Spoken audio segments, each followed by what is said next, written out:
rápida la herencia española y por cuestiones de tiempo, porque el curso va a terminar en junio, tenemos que pasar hoy a la otra gran herencia de la que se nutre el pensamiento sociopolítico latinoamericano, que es el racionalismo y sus muchas manifestaciones. Racionalismo con R, estimado público, no nacionalismo. Y este racionalismo y sus diferentes aportaciones, la democracia, el liberalismo, el pluralismo, etcétera, es en general una herencia que proviene de Europa occidental. Se puede naturalmente arguir que también ha habido raíces racionalistas en el pensamiento y en la herencia de los pueblos precolombinos. Hoy en día, estimado público, sobre todo en Guatemala, el país nuclear de la cultura maya, hay una tendencia bastante fuerte a explicitar que la democracia pluralista ha nacido con la cultura maya porque se ha descubierto en el famoso libro del Popol Vuh, la obra clásica de la cultura maya, se ha descubierto que la palabra concertar, es una palabra típica de la democracia, aparece a menudo en este texto.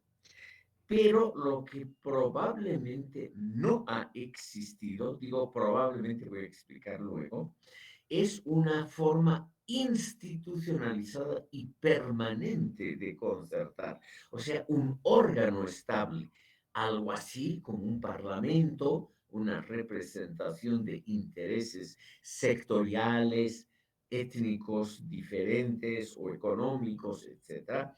Algo así parece, me explico muy cuidadosamente, parece que no han existido en las culturas precolombinas. Por lo tanto, en forma provisional y precaria, podemos afirmar que esa gran otra raíz del pensamiento sociopolítico latinoamericano, la raíz racionalista, proviene de la tradición y de la herencia de Europa occidental y no tanto de España, porque esa tradición siempre fue relativamente débil en España. Permítanme unos breves momentos para cuestiones de justicia, mencionarles que obviamente también en España han habido pensadores racionalistas. Y justamente en el campo de la filosofía política, en el siglo XVII ha brillado un personaje que lamentablemente no tuvo peso dentro de la intelectualidad y sobre todo dentro de la institucionalidad española y por lo tanto no ha fructificado al pensamiento latinoamericano. Me refiero al primer gran politólogo español, un representante de la filosofía política, Diego de Saavedra Fajardo, quien, estimado público, fue un importante representante de España en foros internacionales. Y esto es lo que le brindó a él una educación y unos puntos de vista muy diferentes a los españoles normales. Muy joven, Diego de Saavedra Fajardo, a comienzos del siglo XVII, o sea, por 1600, fue representante de España ante cortes italianas, ante la corte papal en Roma, estuvo también en funciones oficiales en Nápoles y Sicilia, fue embajador ante el Congreso de Münster, ante el famoso Congreso de Westfalia, que concluyó en 1648, como ya hemos visto, justamente el año en que murió Diego de Saavedra Fajardo. De todas maneras, tenemos aquí en contraposición a la herencia cultural normal española, tenemos a uno que podríamos llamarlo un disidente. Diego de Saavedra Fajardo trató, estimado público, de establecer una doctrina de gobierno y de concordancia entre sectores políticos sociales que se asemeja en algo al racionalismo del cual vamos a hablar en esta sesión. Este pensador produjo algunas obras como La República Literaria y sobre todo su obra más famosa, La idea de un príncipe político cristiano representada en 100 empresas, que trató de ser la contraparte de Maquiavelo. O sea, él trató de refutar al príncipe de Maquiavelo y su teoría naturalmente de que el fin justifica los medios. Él trató de fundamentar una doctrina política basada en el entendimiento racional de las partes. Y él creyó que un príncipe cristiano, es decir, en el fondo católico, podía ser la figura contraria a Maquiavelo porque no estaría imbuido, influido por ese dicho, el fin justifica los medios, sino estaría imbuido de principios éticos como están representados en los evangelios. Como ustedes ven, hay algunos elementos en la teoría de Diego de Saavedra Fajardo que se acercan al protestantismo que él seguramente conoció en sus largas residencias en Europa y sobre todo en Alemania. Pero de todas maneras, aquí viene lo trágico de la cultura española, que tiene que ver directamente con las raíces del pensamiento sociopolítico latinoamericano. Estimado público, ese pensamiento de Diego de Saavedra Fajardo no tuvo peso, no tuvo influencia sobre América Latina, sobre los pensadores y menos todavía sobre la praxis cotidiana de la época colonial. Entonces, tenemos aquí simplemente a un pensador que es de justicia nombrarlo, porque es hoy en día el patrono de la ciencia política en España y es naturalmente la muestra de que también en un régimen autoritario como el español pueden surgir personalidades que difieren, que divergen de la línea oficial. Pero Diego de Saavedra Fajardo nunca tuvo peso en el aparato administrativo español y las obras de Diego de Saavedra Fajardo fueron prácticamente desconocidas en la colonia. Por lo tanto, estimado público, lo que tenemos en la vida colonial, sobre todo a partir del siglo XVIII, es el lento trasvase de ideas del racionalismo de Europa Occidental, sobre todo de las tendencias francesas y británicas. Pensadores como John Locke, aquí por las dudas voy a poner en la pizarra, y franceses como Montesquieu, Voltaire, Rousseau y otros menos conocidos fueron los más leídos durante la época colonial, leídos generalmente, estimado público, en una atmósfera poco favorable a la discusión pública de esas teorías.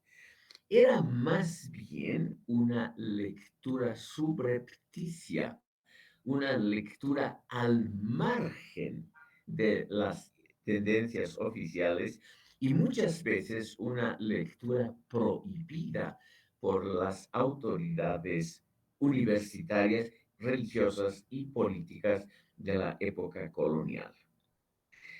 Lo importante aquí que yo quisiera remarcar, estimados oyentes, es que este pensamiento racionalista, democrático y pluralista probablemente ha venido de una fuente cultural que no era la clásica española y que tampoco probablemente ha surgido de la propia cultura, de las culturas originarias de América Latina, por lo menos en la manera en que se practicaron durante los siglos XIX y XX. Recién ahora, a fines del siglo XX y durante el XXI, es que en el área andina, y lo mismo en Guatemala y México, hay una especie de renacimiento del pensamiento indianista, de la filosofía andina, por ejemplo. Y este renacimiento nos muestra que hay evidentemente un vigor politológico, filosófico, político en las culturas indígenas. Pero yendo ordenadamente y en forma cronológica, todavía tenemos que pensar cómo se difundieron estas ideas racionalistas y democráticas a partir del siglo XVIII. Y aquí viene, estimado público, la poca influencia de las universidades muy controladas por el Estado y por las autoridades españolas en esta función.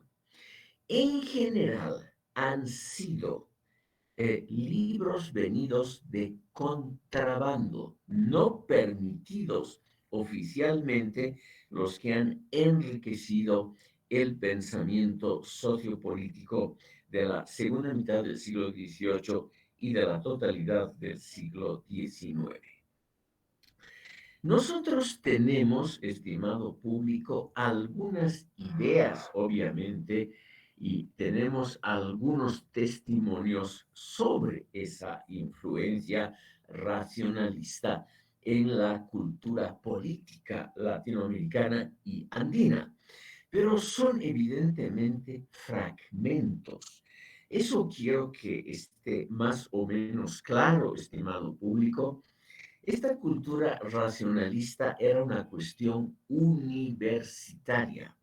Era sobre todo algo que se discutía en una élite intelectual y social en América Latina y en el mundo andino. No era algo general, no era algo esparcido, difuminado, difundido en la mayoría de la población.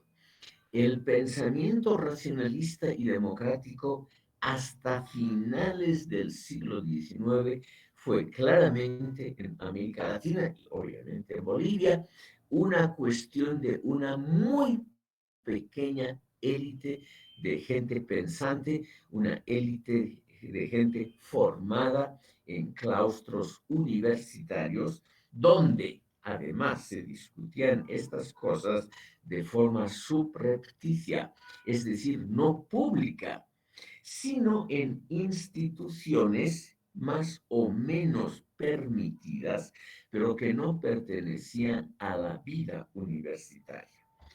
Y aquí está, en primer lugar, una institución en Sucre, en La Plata, que es la Academia Carolina. En la bibliografía les he puesto una obra del investigador francés Clément Thibault, quien ha estudiado documentos poco conocidos, sobre todo de qué es lo que leían, dónde se alojaban los estudiantes universitarios, las cartas que intercambiaban entre sí. En aquella época, estimado público, no existían las redes sociales como las conocemos hoy, ni tampoco inventos anteriores como el telégrafo, el teléfono, etcétera.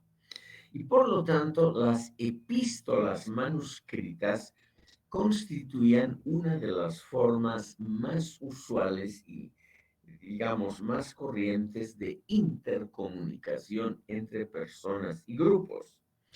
Y esas epístolas, cartas, volantes, generalmente eran pedacitos de papel que no han pasado a archivos, salvo algunos que han sido coleccionados por un gran investigador boliviano llamado Gabriel René Moreno, que él los menciona en su obra Los últimos días colonial, libro que no les recomiendo porque tiene mucho bulto de cuestiones que no vienen al caso nuestro, pero de todas maneras, estimado público, es interesante porque es una labor sacrificada que ha hecho este señor Moreno, sin fondos públicos, sin ayuda de ninguna institución, él con sus recursos relativamente modestos en sus estancias en Sucre, él lo que ha hecho es recopilar, o sea, reunir material impreso o manuscrito, pero que esté en papel de décadas anteriores. Él vivió durante el siglo XIX para mostrarnos cómo se ha ido formando el pensamiento sociopolítico en el Alto Perú. Y leyendo a Gabriel René Moreno y a algunos otros autores que se han preocupado por lo que podríamos llamar el pensamiento o los pensamientos sociopolíticos más usuales hacia el fin de la colonia, podemos reconstruir esa atmósfera ambivalente. Esto es un término que ruego considerar porque nos muestra en forma más o menos clara cómo era la atmósfera cultural en La Plata, o sea, en lo que hoy es Sucre, en ciudades del Alto Perú y en general en América Latina, en esa transición entre los siglos XVIII y XIX. Es ambivalente, era ambivalente la atmósfera, porque por un lado, muy claramente, estimado público, era la continuación de una tendencia conservadora católica, una tendencia dogmática, inquisitorial, no abierta a la investigación científica, una tendencia claramente marcada por parámetros estrechos de enseñanza repetitiva memorística de obras sancionadas por la Iglesia Católica, obras aburridísimas hoy en día que nadie lee, y estimado público por obras, por otro lado, que bajo cuerda eran importadas ilegalmente, sobre todo de estos autores franceses y británicos que les he mencionado, que tuvieron un gran impacto pese a que todo ello ocurrió bajo cuerda, o sea, en las sombras no era algo que se discutía públicamente. De todas maneras, la atmósfera cultural en las últimas décadas de la colonia era una atmósfera que empezaba a estar claramente influida por esas corrientes de la ilustración y del racionalismo europeos que no han sido justamente, que no ha sido una creación española. La ilustración, permítame brevísimamente unas palabras, estimado público, es una tendencia humanista que nace general a fines del siglo XVII y florece extraordinariamente en Europa Occidental, menos España, en el siglo XVIII, con los autores que ya les he nombrado. El que ha tenido la mayor difusión, porque era al mismo tiempo un periodista y un hombre público muy exitoso, es Voltaire. Y él ha tratado mediante sus obras no de crear, pero de divulgar esas ideas del racionalismo europeo que poco a poco se hicieron muy fuertes, aunque hasta la Revolución Francesa no tuvieron nunca una especie de sanción oficial.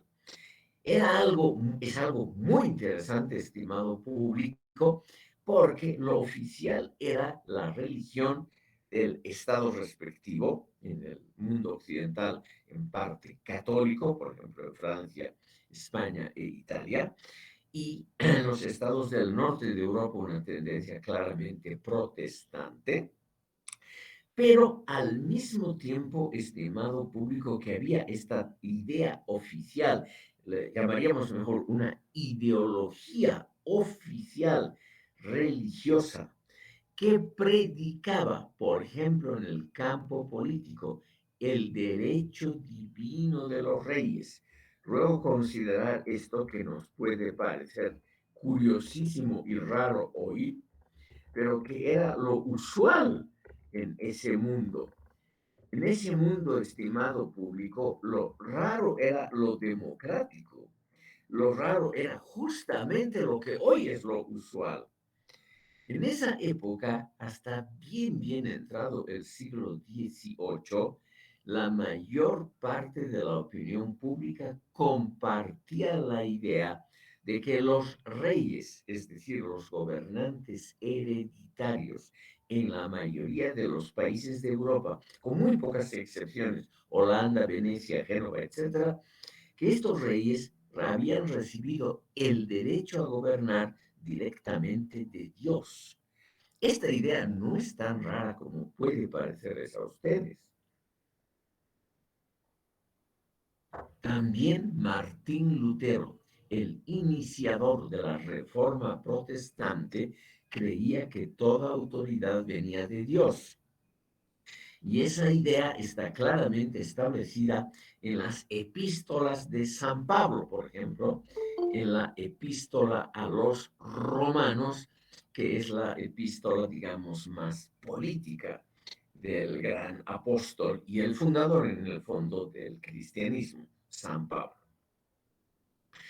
Esta idea de que los reyes reciben el derecho a gobernar directamente de Dios y que por lo tanto no son responsables ante una asamblea, ante la población, ante la comunidad, que no pueden ser enjuiciados, que no pueden ser criticados, era lo usual en el mundo entero durante milenios, no solamente siglos.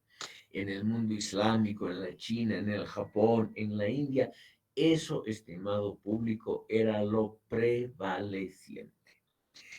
Entonces, para que comprendamos las enormes dificultades con las que tuvo que lidiar el racionalismo y las ideas democráticas, nos tenemos que imaginar una opinión pública muy conservadora, que no se hacía muchas preguntas, que creía en ese derecho divino de los reyes, en el absolutismo, y que al mismo tiempo, estimado público, estaba más o menos contenta, esa opinión pública, con el desarrollo de Europa y del resto del mundo muy similar.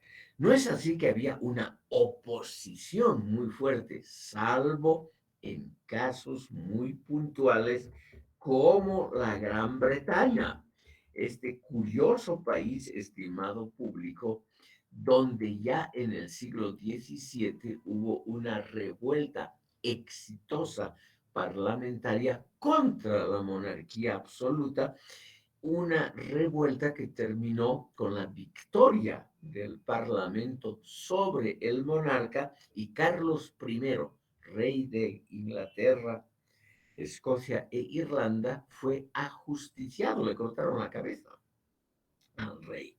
La primera vez en la historia que un rey, en un acto público, en un acto racional, además por medio de un juicio donde él pudo defenderse, condenan a un monarca ungido por Dios, o sea, un monarca que tenía derechos divinos. Fue la primera y muy importante, el muy importante acto de poner a temblar el edificio del absolutismo.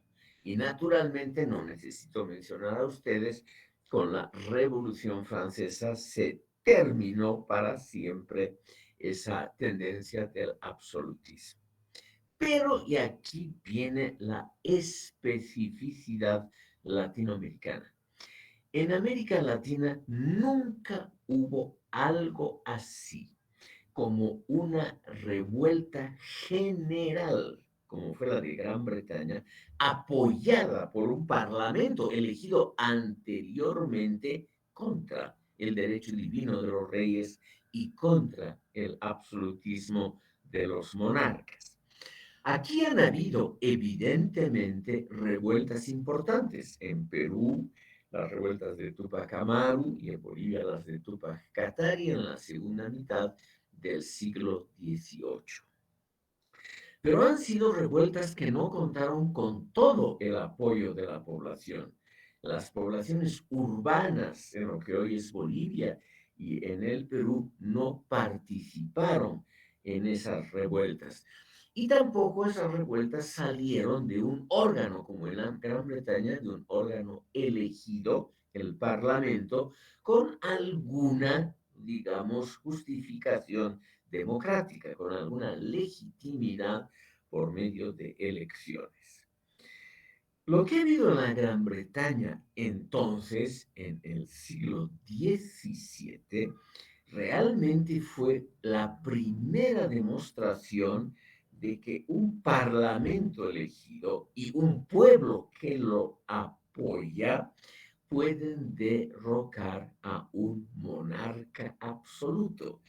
Y eso, permítanme que reitere, fue realmente algo único y una cosa paradigmática. O sea, marcó un ejemplo para el desarrollo del mundo occidental. Muy poco tiempo después, estimado público, en la Gran Bretaña, en 1688-89, estalló la llamada Revolución Gloriosa, llamada así porque no hubo derramamiento de sangre, o sea, fue algo opuesto a la muerte de Carlos I. Hubo una revolución contra el hijo de Carlos I, contra el rey Jaime o Jacobo II, y se llama Revolución Gloriosa porque el ejército, el parlamento y la nobleza apoyaron un cambio de gobierno, un cambio de monarca y el establecimiento de un régimen parlamentario de gobierno en la Gran Bretaña. Por lo tanto, aquí se empieza a preparar en Europa Occidental el terreno para el pensamiento racionalista. ¿Cuál es la base de ese pensamiento racionalista? La base, estimado público, es algo que ustedes conocen, que está lamentablemente hoy en día y en Bolivia, algo, algo muy criticado por su ineficacia.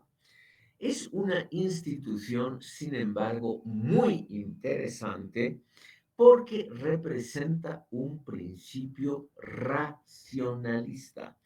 La idea de que no hay a priori una verdad autoevidente por sí misma en el campo político y que esas verdades solamente son precarias, provisionales, valen solamente una temporada y tienen que pasar por el filtro de la discusión pública.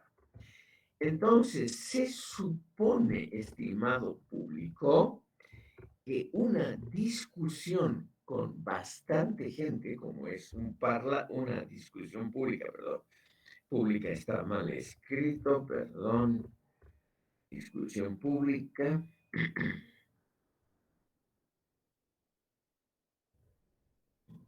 corregiremos el error. Se cree, estimado público, que la razón política, la buena decisión, puede ser encontrada si se escuchan todo tipo de argumentos y la opinión prevaleciente, la que es votada por la mayoría del Parlamento, es la que ha pasado por el filtro racional de la argumentación pública.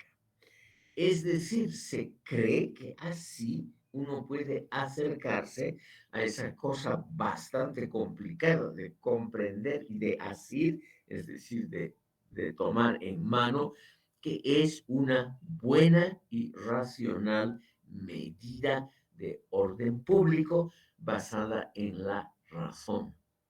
Se cree entonces que la razón actúa por medio de un proceso de discusión, debate público de ideas y que la mejor idea es la que va a prevalecer después de pasar por esos varios filtros de un debate largo y abierto, un debate donde todos pueden decir más o menos lo que piensan sin censura, sin que haya a priori, o sea, antes de la experiencia, ya una idea de lo que es lo bueno que normalmente, estimado público, en las épocas antiguas eran las decisiones del gobernante, del monarca de turno.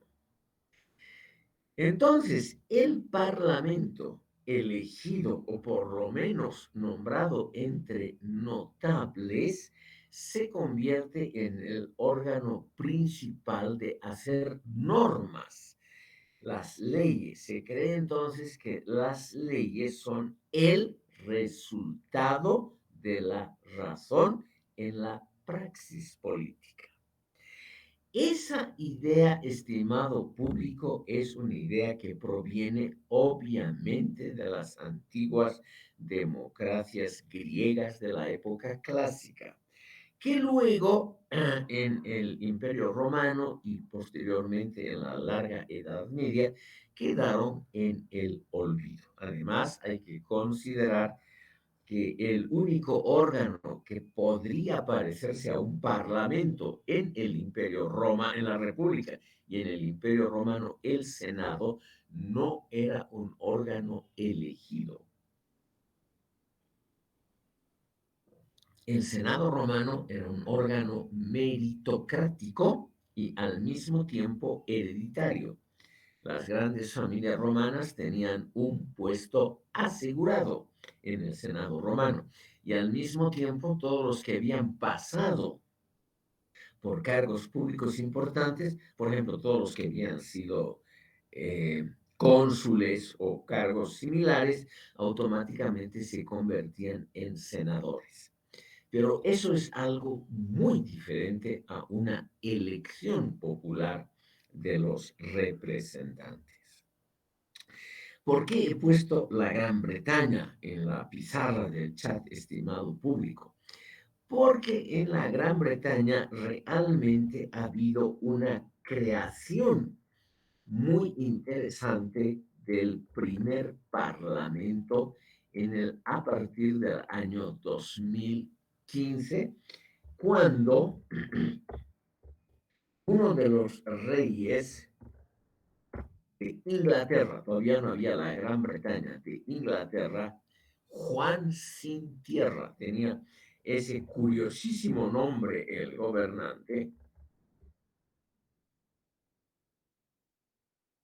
un gobernante, un rey muy mediocre, que necesitaba para sus luchas en Francia, necesitaba el apoyo de mucha gente y dinero, no tuvo más remedio que llamar a un parlamento. Ese parlamento fue primero nombrado, luego parcialmente elegido, porque se dividió en dos cámaras, y la cámara baja fue desde el comienzo una cámara elegida.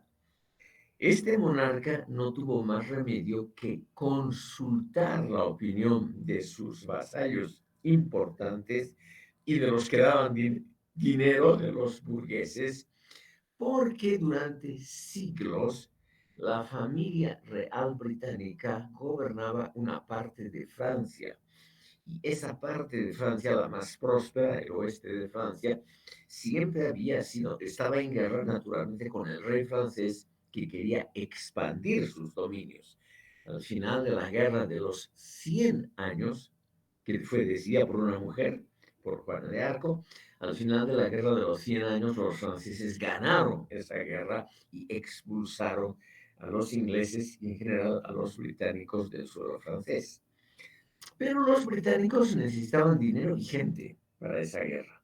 Y por lo tanto, por esa necesidad práctica, son las ironías de la historia que yo trato de explicarles. Por esa ironía de la historia, un rey pasa realmente a las crónicas importantes, Juan Sin Tierra, porque él establece una constitución que en parte es válida hasta hoy, estimado público, la Carta Magna, o sea, la Constitución inglesa de 1215.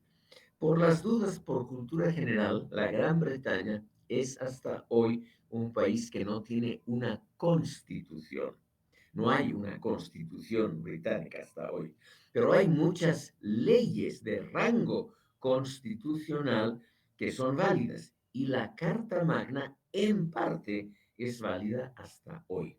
Ustedes ven aquí la continuidad del sistema institucional británico y al mismo tiempo estas curiosidades de la historia que muchas veces un avance, en este caso un avance democrático racionalista, ha sido producido por un rey débil, de carácter débil, y por necesidades impositivas, o sea, de ingresos que tenían un fin muy diferente, que era mantener y si se podía expandir el dominio británico en territorio francés.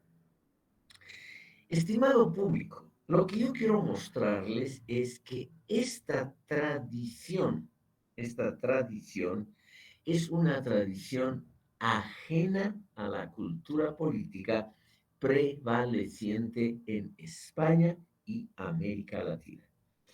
O sea, dicho en palabras muy simples, nosotros no hemos heredado esta tradición que va formándose de parlamento, discusión pública de asuntos políticos, inicio de un régimen constitucional, etcétera, sino que nosotros hemos heredado la tradición del absolutismo. Y esta tradición es una tradición que no tiene que ver con el racionalismo, sino que es una tradición fundada en una creencia. muy difundida, pero una creencia irracional que no puede ser fundamentada con elementos o con argumentos racionales. El derecho divino de los reyes. No es tan raro esto, estimado público, como ustedes pueden pensar. Estoy tratando un tema superado hace siglos por la historia. El gran inspirador del liberalismo y del racionalismo en política, John Locke, que ha escrito su famosa obra Dos tratados sobre el gobierno. El primero de los tratados que hoy se lee muy poco es una refutación del derecho divino de los reyes. Y solo el segundo tratado, la segunda parte del libro, es la que se refiere a la constitución de instituciones y procedimientos democráticos como prácticamente los conocemos hoy y los fundamentos del liberalismo, que es el tema que vamos a estudiar ahora. Lo que yo quiero mostrarles a ustedes es que en la propia Europa occidental ha habido tendencias disímiles entre sí. En Europa Occidental es donde más se ha fortificado la idea del derecho divino de los reyes y además donde el absolutismo monárquico tuvo sus momentos de mayor gloria, como fue, por ejemplo, el gobierno de Luis XIV en Francia en las últimas décadas del siglo XVII y comienzos del XVIII. Permítanme unas palabras sobre esa enorme fuerza del absolutismo, porque recién conociendo la fuerza, la magnitud del absolutismo es que podemos darnos cuenta de los obstáculos contra los que tuvo que luchar el racionalismo democrático. Luis XIV fue un monarca que reinó muchísimos años, cerca de 70 años, y muy exitoso en muchos planos, como por ejemplo el militar. Francia se expandió. El territorio francés actual, estimado público, lamentablemente no tengo aquí mapas históricos para mostrarles, el territorio actual francés, relativamente grande, es muy diferente a la Francia clásica, por ejemplo, a la Francia de la Edad Media, que en dimensión de superficie era más o menos la mitad del territorio actual.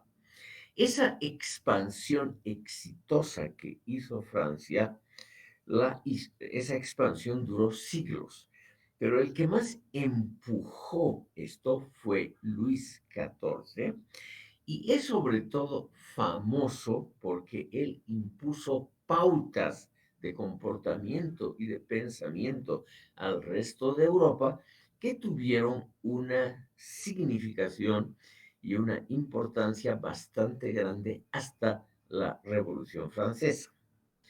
Luis XIV es aquel rey que dijo, el Estado soy yo. Es decir, él sería la encarnación del Estado. Y la voluntad de él, la voluntad personal de él, sería la voluntad del Estado como tal. O sea, una unión, en el fondo, una unión tan fuerte donde se diluye lo que es la voluntad del rey y lo que son los actos estatales. Se convierte en una sola cosa. Él dio pautas de comportamiento a los otros estados europeos y obviamente en España, estimado público, se trató de copiar a este modelo exitoso. Además, por una razón histórica que no estaría mal mencionarla muy brevemente.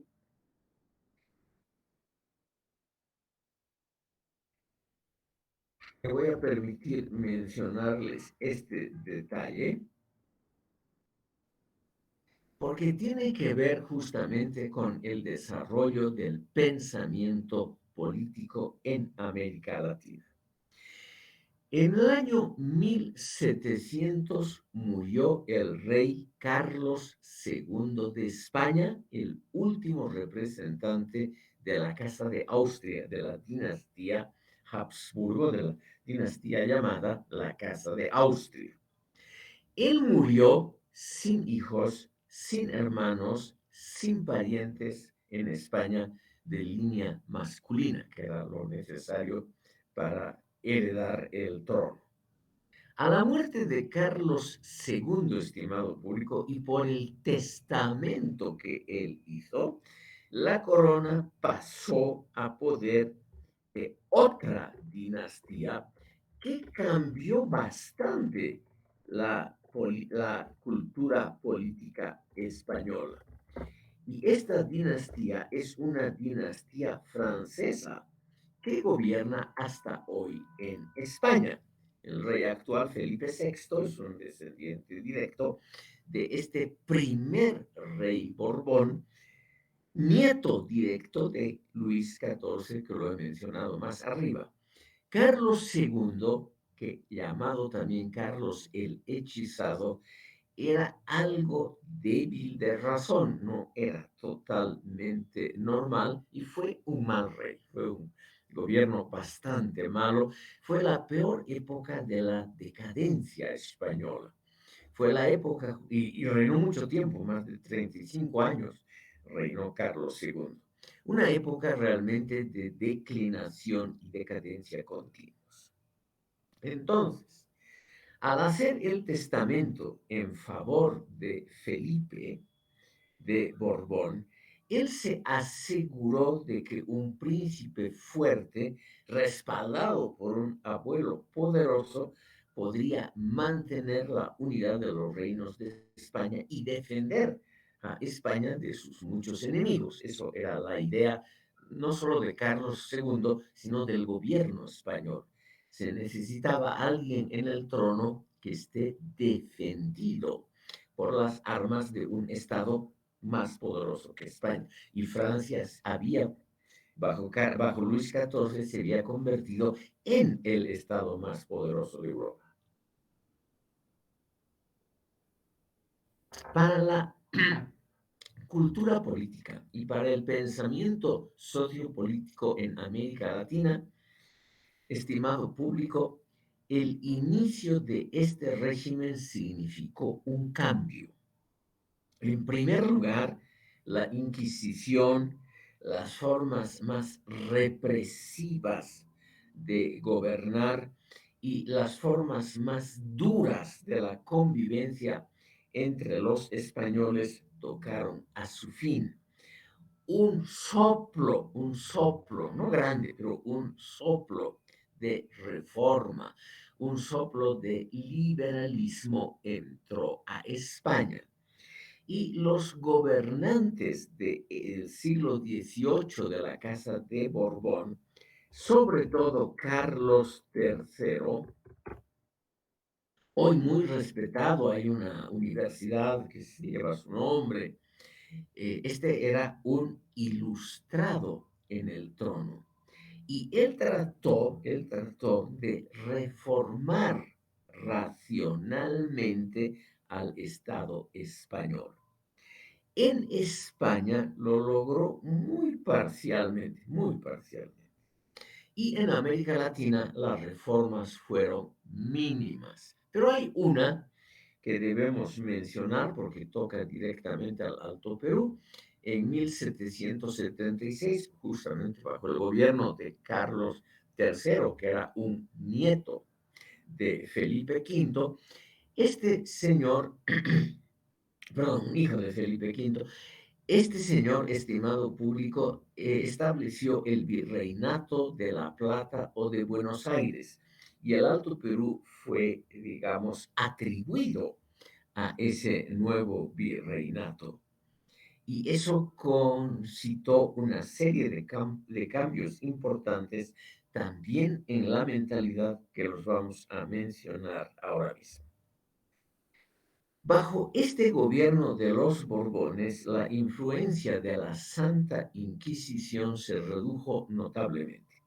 Se redujo lo que se ha llamado la pedagogía del miedo.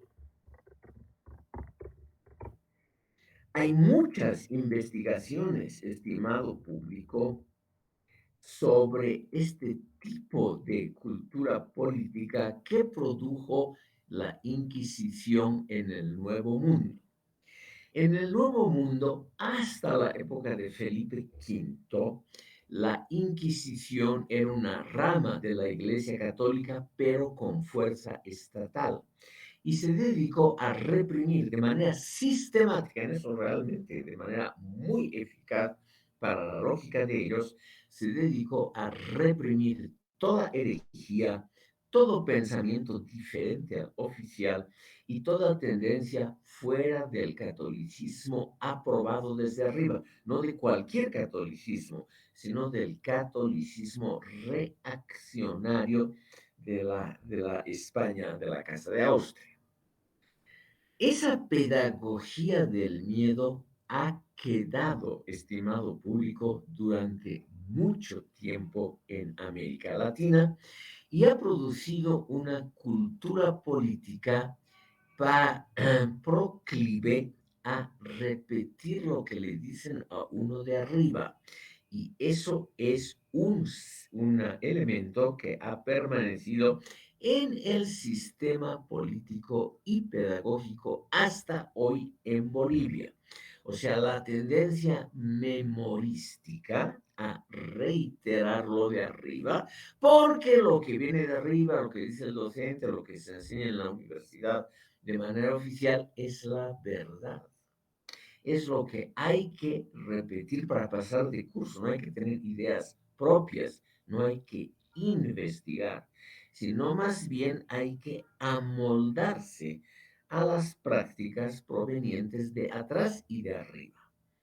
Esa pedagogía del miedo evidentemente fue reducida a partir de Felipe V, pero quedó en América Latina todavía muy fuerte, aunque la Inquisición perdió mucha fuerza, quedó esa pedagogía del miedo y la tendencia a no investigar, pensar por cuenta propia, sino lo más razonable era pensar y comportarse según los parámetros ya existentes.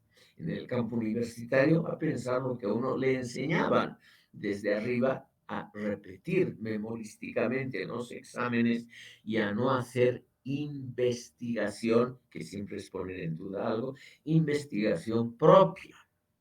Entonces, estimado público, aquí tenemos cómo el racionalismo, que es el tema de hoy, lentamente, muy lentamente, se va abriendo paso contra la pedagogía del miedo, muy débilmente, apoyado este racionalismo por los nuevos vientos de estos gobiernos borbónicos que eran mucho más liberales, si me permiten el término, mucho más democráticos que los gobiernos anteriores.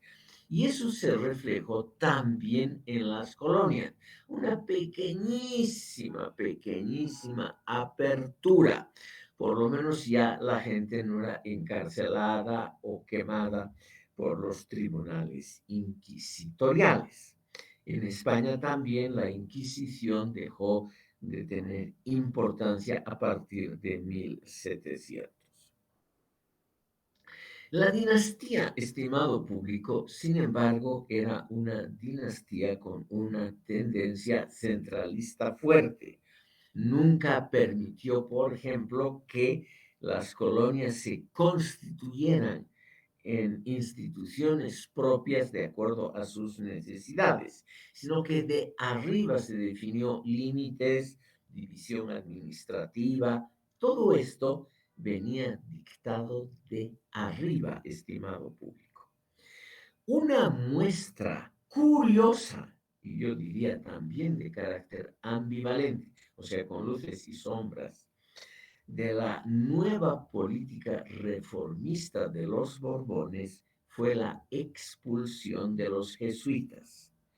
Alrededor, depende de cada zona, de 1765 adelante, en España, en Portugal y en las colonias se expulsó a la orden de los jesuitas. ¿Por qué? Porque los jesuitas tenían fama en ese momento de ser los más reaccionarios, los menos abiertos a innovaciones de todo tipo. Se creía que esa orden de los jesuitas era la representación de lo más negativo del antiguo régimen. Y entonces en las colonias, también en el Alto Perú, los jesuitas fueron expulsados, volvieron pacíficamente en el siglo XIX.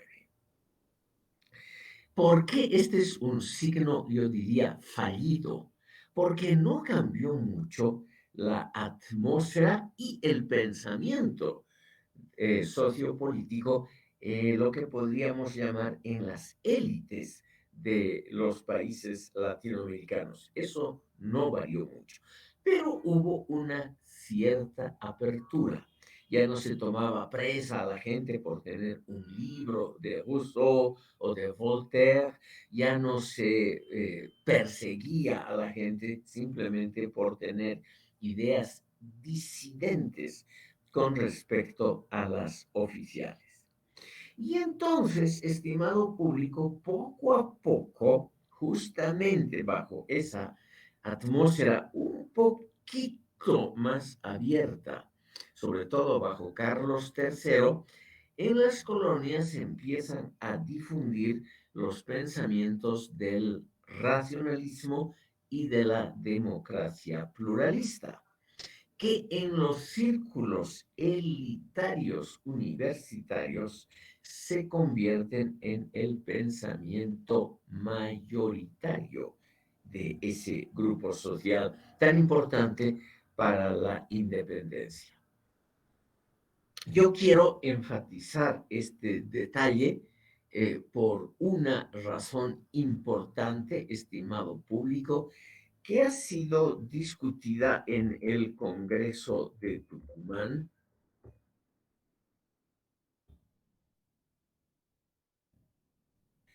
de 1816.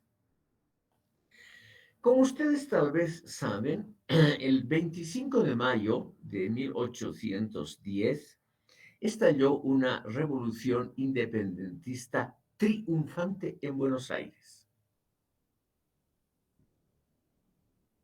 Se expulsó al virrey español y a las autoridades españolas y a partir de 1810 lo que ahora es la Argentina se constituyó en un Estado libre y soberano. Pero se proclamó la independencia oficial de España recién 6 años más tarde, en ese Congreso reunido en 1816 en la ciudad de Tucumán, en el norte argentino, a donde acudieron representantes de las llamadas provincias altas, o sea, del Alto Perú. La convocatoria fue a todos los representantes de provincias que habían pertenecido al antiguo virreinato de La Plata. Pero curiosamente, estimado público, no acudieron representantes ni del Paraguay ni del Uruguay, solamente representantes de lo que hoy es Bolivia en número muy reducido y representantes de lo que hoy son las provincias argentinas. Ahora bien, estimado público, lo interesante es lo siguiente. En ese Congreso de Tucumán se discutió si se iba a reavivar reinstaurar una monarquía incaica para América del Sur, o si se iba a tomar el modelo europeo de repúblicas totalmente independientes basadas en las instituciones europeas que se habían desarrollado a partir de la Revolución Francesa. O sea, se discutió en el Congreso de Tucumán si se podía pensar en una restauración monárquica propia, por ejemplo, la incaica. Uno de los grandes héroes de la independencia argentina, el general Manuel Belgrano, por ejemplo, era partidario de la monarquía.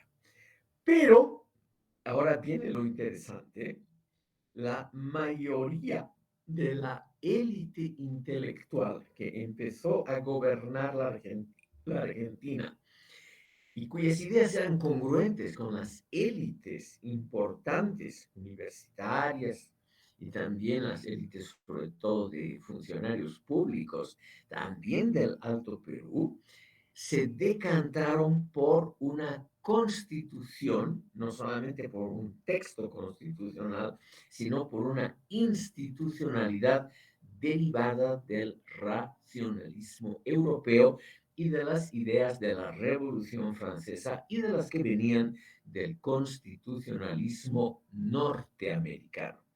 Esas ideas triunfaron sobre una tendencia que en ese momento se la llamó conservadora, que era la partidaria de una restauración monárquica propia en Sudamérica. Lo cual, justamente aquí, por medio de este Congreso, que además proclamó la independencia argentina solemnemente, en este Congreso, estimado público, triunfó muy claramente el pensamiento institucional racionalista europeo, aunque no se lo haya llevado a la praxis.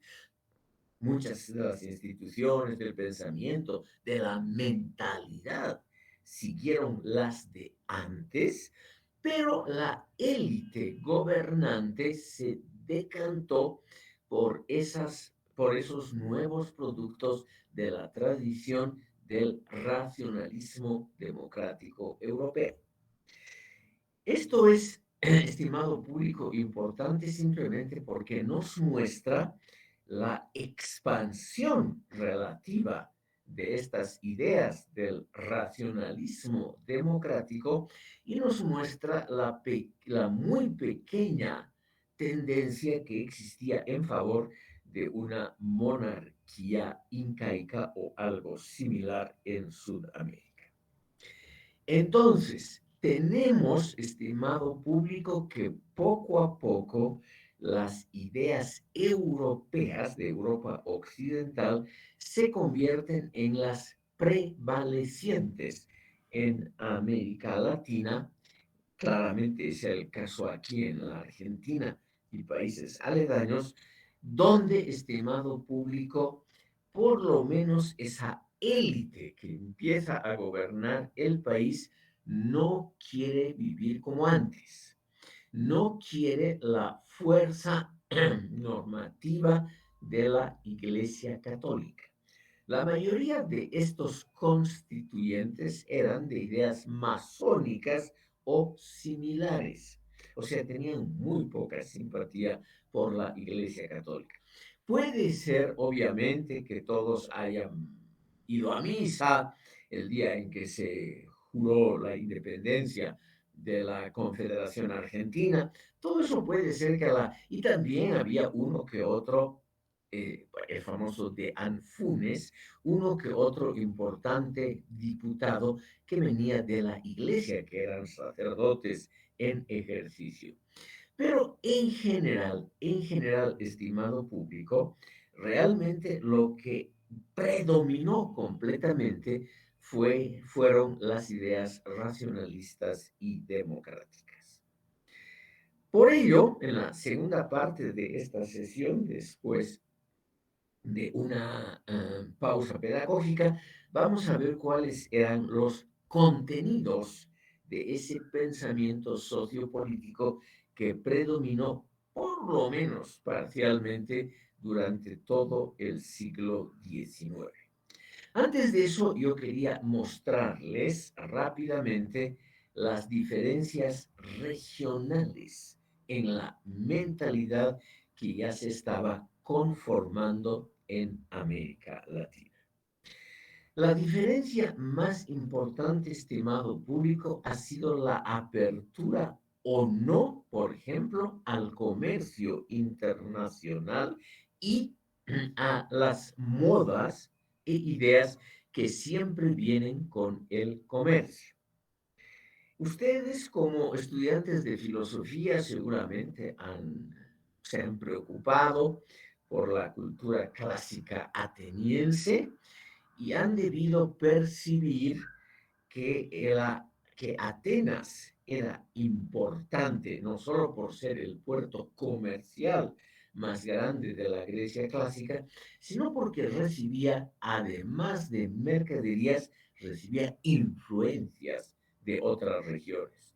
O sea, era una región abierta al mundo, al contrario de Esparta, la gran rival de Atenas, que era cerrada al mundo exterior, como lo ha explicado muy bien Karl Popper en su obra La sociedad abierta y sus enemigos. Aquí tenemos algo similar, estimado público.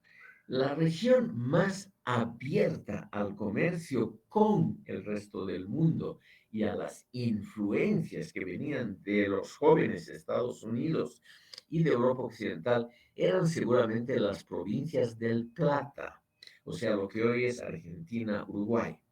Y las regiones menos abiertas a esas influencias eran seguramente las regiones del interior de la colonia, Paraguay y lo que hoy es Bolivia. Tenemos así entonces, simplemente eso no se puede medir empíricamente, pero se puede ver, estimado público, por la propagación de ideas o conservadoras o liberales durante el siglo XIX, se puede ver más o menos el grado de esa apertura. Hace poco, estimado público, es decir, hace pocos años, se ha republicado aquí en Bolivia un folleto muy interesante que es, yo creo, muy claro para comprender lo que trato yo de explicarles, este tema muy abstracto, que es la conjunción de ideas que pueden ser independentistas y hasta populistas, pero con un espíritu conservador. Quiero mostrarles a ustedes a un olvidado pensador boliviano que produjo a mitad del siglo XX un folleto muy interesante que nos muestra claramente cómo la atmósfera general en Bolivia era mucho más conservadora que, por ejemplo, en países abiertos al mundo como la Argentina. Se trata perdón, se trata de un escritor,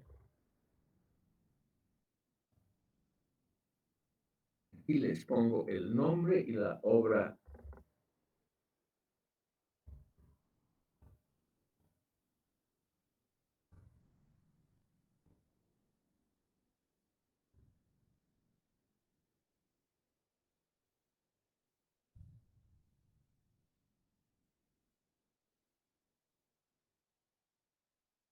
Aquí les he puesto en la pizarra del chat el nombre del autor, el título del libro y el año de la aparición. Este libro ha sido reeditado hace poco por Plural en La Paz en 2017 en una reedición de un historiador argentino, pero que se ha dedicado completamente a Bolivia, que se llama Hernán Pruden. es un investigador sobre todo sobre élites y problemas del oriente boliviano. Nicomedes Santelo es el inspirador de Gabriel René Moreno. Este Nicomedes, él se llamaba así sin acento, porque el nombre normalmente es nombre griego, es Nicomedes Santelo. Pero él se ponía Nicomedes Santelo, vamos a respetar la grafía que él usaba.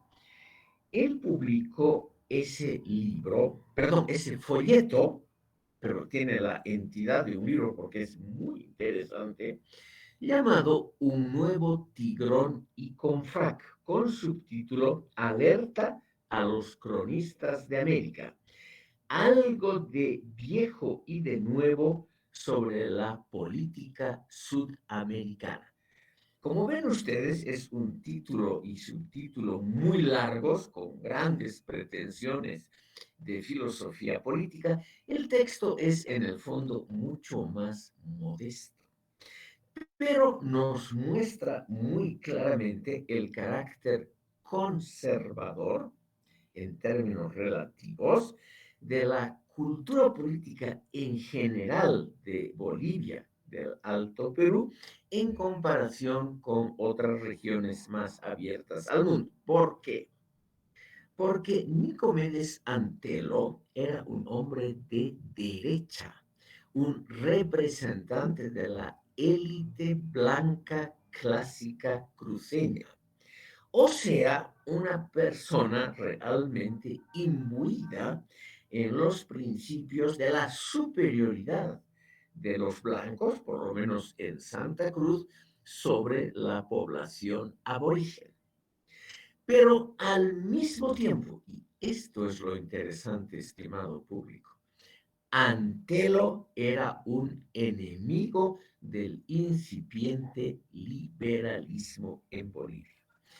El nuevo tigrón que él critica es José María Linares y el primer intento de un gobierno más o menos liberal en Bolivia, partidario, por ejemplo, del librecambismo, con lo que empezó el liberalismo en este país.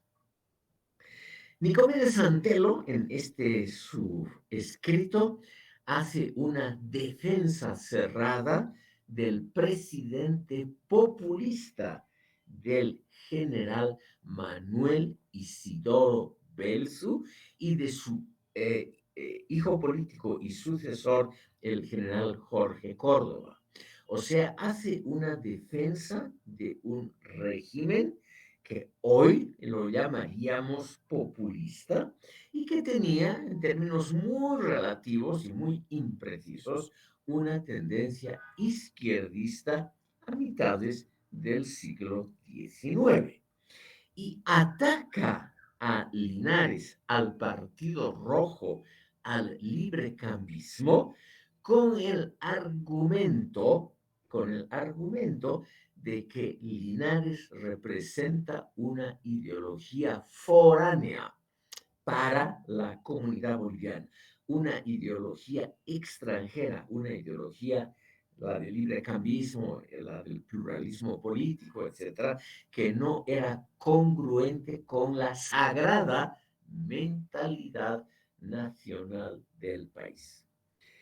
¿Ven ustedes entonces aquí una conjunción muy interesante de ideas?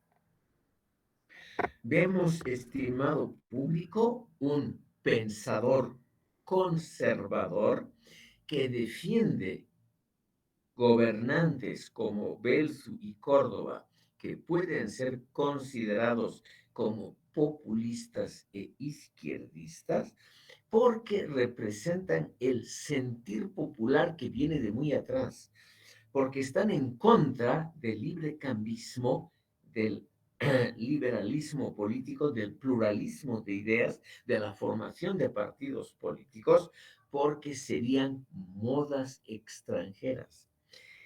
Él representa, Antelo, la idea de que la Iglesia Católica y los valores católicos están bien defendidos por Belsu. O sea, defiende esa idea muy popular entre estas tendencias de izquierda de que el núcleo de la iglesia, el núcleo social de la iglesia es un núcleo antiliberal, antipluralista, un núcleo obviamente dogmático y según Antelo es lo que necesita y lo que quiere la población. La población no quiere, según Antelo, elegir ante alternativas, lo cual le pone a la población en problemas, tener que elegir entre alternativas, porque eso es un acto racional, un acto individual, donde el elector tiene que esforzarse en pensar por qué elijo este partido y no otro, por qué voto por este candidato y no por otro. Esto para Antelo es lo antiboliviano, lo antinacional. En cambio, lo nacional es la recuperación y la manutención, la preservación de normas dictadas desde arriba con un claro fundamento religioso. El tigrón, ustedes se preguntarán por qué el título. Un tigrón es un jaguar, es decir, un animal destructivo para el cruceño normal que había que combatir. Estamos muy lejos de las ideas proecologistas de la actualidad. Estamos, estimado público, a mediados del siglo XIX, donde la naturaleza era la enemiga del ser humano. Y por lo tanto, un jaguar, un tigrón, era algo peligroso, no era algo positivo. El nuevo tigrón, o sea, Linares, y además con frac, vestido a la europea, un insulto para la nación boliviana, es obviamente todo esto un alegato contra Linares, contra el círculo del Partido Rojo, contra los librecambistas, y al mismo tiempo un alegato en favor de Belsu, de la Iglesia Católica, porque probablemente representaba un sentir popular profundo de la opinión pública, la continuación de un régimen caudillista unido a la preservación de valores católicos de orientación en la familia, etc. Entonces, tenemos aquí, ya en 1860, este folleto filosóficamente muy interesante porque él se adelanta realmente un siglo y medio a concepciones actuales. Si ustedes leen esta defensa que hay ahora entre izquierdistas del barroco católico, etc., es más o menos lo mismo. O sea, hay que hay que combatir al individualismo liberal, al pluralismo de ideas, a lo peligroso para el ciudadano normal, que es tener que elegir racionalmente entre alternativas y al mismo tiempo un alegato porque de arriba le digan a uno cómo tiene que elegir, cómo tiene que pensar, cómo tiene que comportarse, porque de arriba viene la verdad, esa verdad que tiene que ver claramente con resabios de la religiosidad popular y del catolicismo extremadamente fuerte propagado por la iglesia. Todo esto, estimado público, en medio de la lucha de fracciones políticas. 1860 es justamente la época de José María Linares, cuando él trata muy modestamente de establecer el libre cambio, la libre exportación de minerales, la reducción del rol estatal en la economía, es decir, principios liberales muy al comienzo de su implantación en Bolivia, y aquí nos sale un conservador religioso que defiende además al caudilismo de Belus y de Córdoba porque representarían el núcleo de la verdadera bolivianidad, o sea, de la identidad social que se ha sedimentado a lo largo de siglos.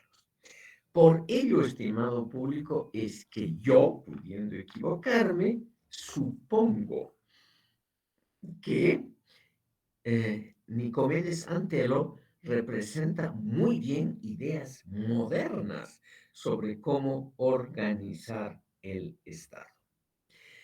Estimado público, como son las 12, vamos a hacer aquí un descanso pedagógico de 10 minutos.